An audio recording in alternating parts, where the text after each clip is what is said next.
Vous êtes? Je suis monsieur Jean Ronteau. Je suis né dans un petit village où il y avait des marais et on était gamins tous mordus de la pêche. La pêche à quoi?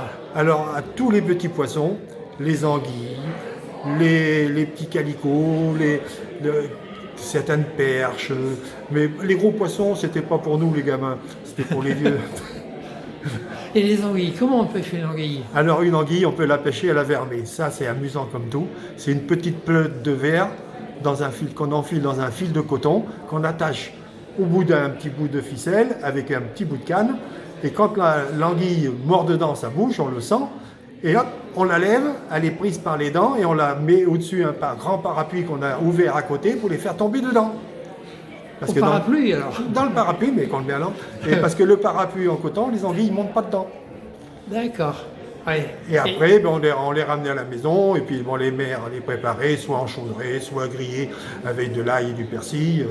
Mais ça, c'est pas les enfants qui préparaient l'anguille. Non, non.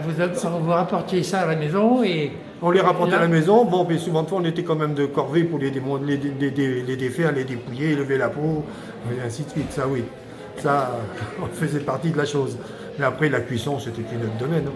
Et vous aviez le droit de sortir comme ça dans les marais? Étant gamin, chez nous, étant gamin, dès 10 ans, les gamins, on allait où qu'on voulait, on se promenait, personne, c'était sûr, personne ne risquait de nous attaquer. On était plus sûr de se faire engueuler parce qu'on faisait des bêtises. Ça, c'est sûr. Mais autrement, ça n'avait rien à voir avec la vie des gamins aujourd'hui là, qui vont de l'école à chez eux en courant. Non. Nous, de notre époque, on allait de chez nous, de l'école à chez soi, tranquillement, en discutant. Non, non. C'était beaucoup plus calme que maintenant et beaucoup plus vivable. Elle était loin d'école? Moi, non. Moi, non, parce que j'y suis né. Ah. Ma mère était institutrice. D'accord. Mais bon, j'ai pas toujours été à l'école là où j'habitais. Mais non, non. Même il y en avait qui venaient des fermes éloignées, qui venaient à bicyclette. Personne qui faisait 2-3 km à bicyclette pour venir à l'école. Hein. Ouais. C'était monnaie courante de notre temps, ça. On se posait pas de questions. Et puis... non, non. Et aujourd'hui, il y a encore des anguilles?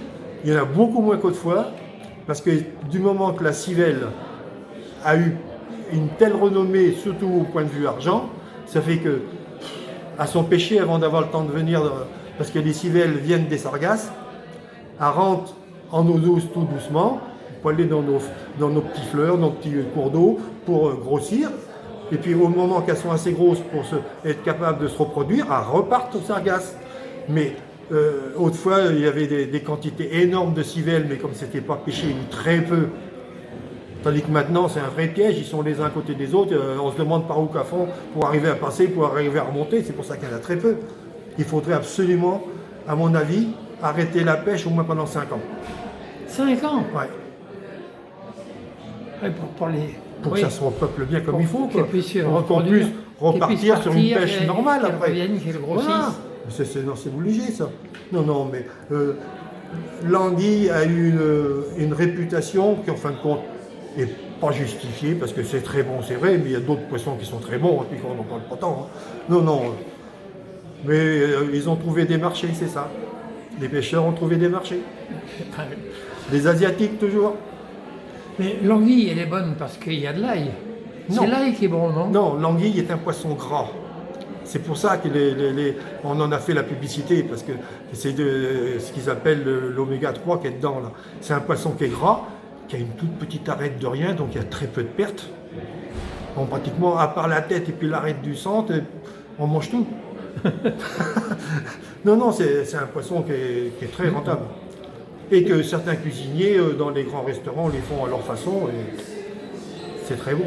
Et aujourd'hui, dans les restaurants, on n'en voit pas beaucoup, non. À part les spécialisés. Non, on en voit. Il faut aller, si vous allez dans le Marais Poitevin, là, il y a des petits restaurants là, qui se sont spécialisés dans l'anguille, ça c'est vrai. Hein. C'est pour les touristes ou bien pour les locaux? Pour tout le monde. Pour tout le monde. Tout le monde. Non, non. Mais ce qu'il y a, à l'heure actuelle, on trouve beaucoup plus d'anguilles qui viennent de mer que d'anguilles qui ont été pêchées en eau douce. Parce qu'en eau douce, il y en a de moins en moins. Par contre, quand elles arrivent, qu'elles rentrent, que malheureusement on devrait interdire la pêche, mais là, tout le monde les attrape. Ça fait qu'il y a une saison là, qui ne va pas être longue bientôt, où on va trouver beaucoup d'anguilles de mer, des anguilles, l'anguille argentée, pendant que l'anguille de mer, l'anguille d'eau douce, elle est jaune. D'accord. Ok. Et c'est toujours bon quand même. Ah, bien sûr, c'est bon l'anguille. Ça vous rappelle l'enfance? De toute manière, je vais vous dire, moi ça me rappelle l'enfance, et maintenant j'habite Marennes. Quand mon marchand de poissons en a, mais j'en prends. Hein. Je suis comme les autres, j'en mange. Non, j'aime ça, moi. Très bien, bon appétit pour la prochaine alors. Merci à vous. Merci bien.